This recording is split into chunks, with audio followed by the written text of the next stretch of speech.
My name is Celeste Reed, and this is my video summary for climate change. It talks about in the video that right now we are facing the greatest threat that the planet has been in thousands of years because of the fossil fuels heating the planet, causing storms, heat waves, and floods. And at this point in history, things caused by that natural disasters and threats and things like that are at an all-time high. It says that if we don't take action, not just like as a group, but as a planet as a whole, if we don't take action, we could be facing irreversible damage to the planet that can't be fixed. So it's up to the entire planet to find a solution. The reason for climate change is because it creates a hotter world, so everything is hotter, the oceans, the air, things like that. And the reason for this is because of fossil fuels and the demand that society has for fossil fuels and the fossil fuel consumption and how that releases carbon and toxic emissions and gases and things like that into the environment and into the atmosphere, and they're kept there and they just begin to heat things up, and it's very toxic. So because a reason for climate change is because of fossil fuels and for carbon use and things like that. The fossil fuels create a sort of blanket in the atmosphere, so it has essentially nowhere else to go, so it's kind of trapped in on the planet, and it just heats up and creates greenhouse gases and things like that. So with fossil fuels being burned and carbon emissions being released, that begins to heat things up, and it heats up everything else around it. For instance, last November in Australia, there was a dangerous heat wave that killed many animals, but it was so extreme that animals that are used to the heat and that are adapted and that live in the heat every day began to die because of the heat conditions were so extreme. With these heat conditions, species are at risk of extinction, which is also irreversible. So these species are at risk of extinction because of these heat waves. With these heat waves, also other animals are struggling to adapt. Animals that are used to the heat or used to these kind of conditions aren't used to these conditions that are that harsh or that extreme, so they're struggling to adapt with that.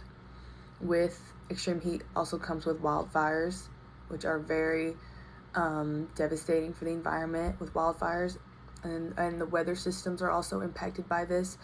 So there's more moisture in the air. With more moisture from the air and from the oceans and things, causes more evaporation, which causes more rain.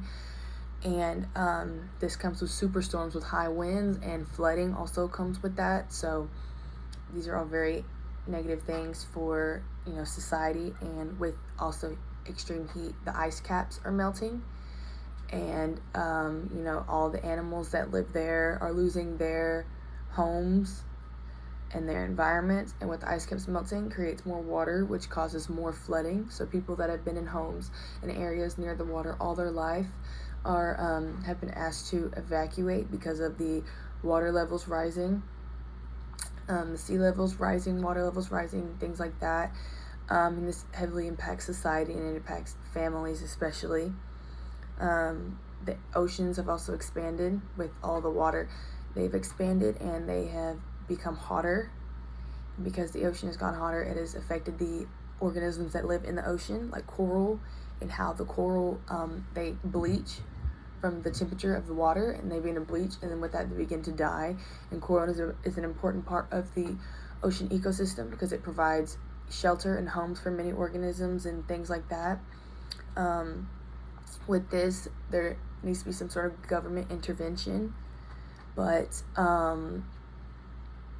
companies that produce fossil fuels and things like that don't want the public or things like that to know much about it, because they don't want to shut it down, because they get most of their profit from things like this. So government needs intervention.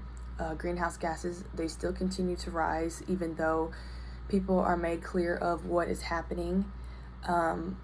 But a good thing is photosynthesis, and how plants and trees and other things like that take in the carbon dioxide and process that into oxygen and use that. And they're also known, the trees are known as the lungs of our planet. But another thing is that rainforests and trees and things like that are being cleared out for products such as palm oil or land, which is palm oils in everything, so it's a high demand. Deforestation is really a big issue because we need the trees to help clear up the carbon, but the trees are getting cut and burned down, and also with that is releasing more carbon into the environment and into the atmosphere. So it's like a never-ending circle. And they're trying to find other ways to be able to help protect the planet by turbines or solar energy, which are less expensive and don't release fossil fuels and harmful things into the environment.